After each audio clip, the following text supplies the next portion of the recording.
Hey, what's up YouTube? It's Wavy Davy here with some quick production and workflow tips for FL Studio 20.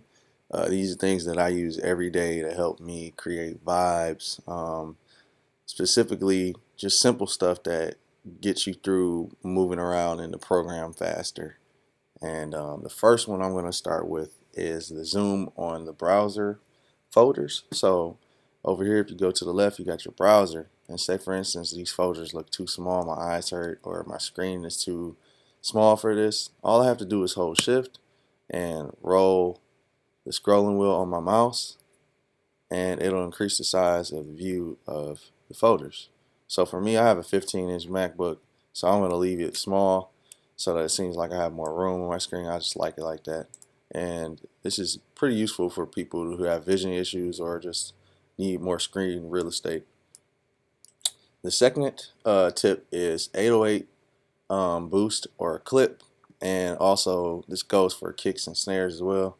So I already have an 808 in here, and say for instance I like this sound but I want it to sound a little crunchier or more distorted. I'm just going to go over here to this button where it says pre-computed effects, click this button right here, and I want to turn the clip button on. And then from there, I'm just going to adjust this boost knob, and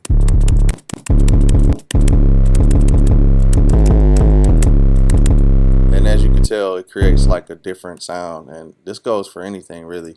Any sound that you pull in here, just kind of experiment with these knobs in here, specifically the boost one, but you can also use the reverb and stereo delay and etc., and they'll all help create different vibes for you. Alright, the next one is the channel sequencing, and just getting these numbers in line. I don't know if certain people are OCD, so all these numbers have to be numerically right. For me, it doesn't matter as long as I know each one has a number, but I know some people are OCD. So say for instance you want to move this number one up and move it all the way up. You're just going to hold Alt and arrow key up and down, and it's as simple as that for all my OCD people out there. And this goes for the mixer as well. So say for instance I want to move this over in this position. I'm just going to hold shift and move the arrows left to right.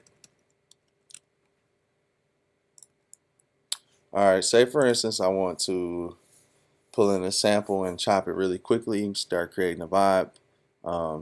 SliceX is like the best option for this, and it comes with Fruity Loops, I believe. I've been using it since I've learned how to use Fruity Loops, and it's like my go-to with kind of creating a humanistic chop on samples. So I'm just gonna go in here and find something.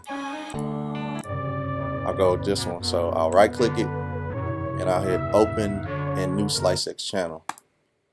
So from here it creates its own chops based on I guess whatever mathematical equations this program has going on. So from that I just do my own thing. I go over here and I click this marker cut knob and I hit medium grid slicing. For me, most of the time medium grid slicing works on the samples that I choose or I cut.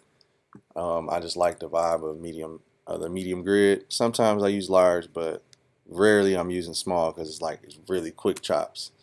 So from there, it creates its own MIDI loop and tries to link it to the tempo, but I usually always delete it and I'll just create my own loop. So mute this, see what this. So that's the tempo, and say I just wanted to create something.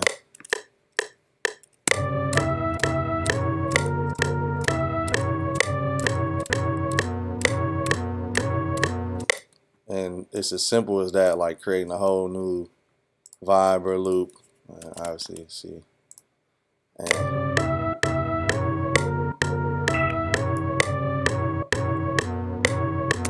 and it's that simple. You can chop and do whatever you want inside of SliceX, and it's really, really easy to use. The last tip I got here is just color coding tracks and kind of keeping an organized session. Really easy. All you have to do is right click and change and name your tracks, and this is just good for organizing files. I'm getting better with this because I'm usually just trying to move and zoom through things, but it helps to keep things aesthetically pleasing and keep things organized while you're creating your vibes. Those are all the tips and tricks I got today. Thanks for checking out the video. Like, comment, subscribe, and suggest any tips or videos or anything that you need to know about Fruity Loops or Pro Tools. Just hit me up. Wavy Davy out.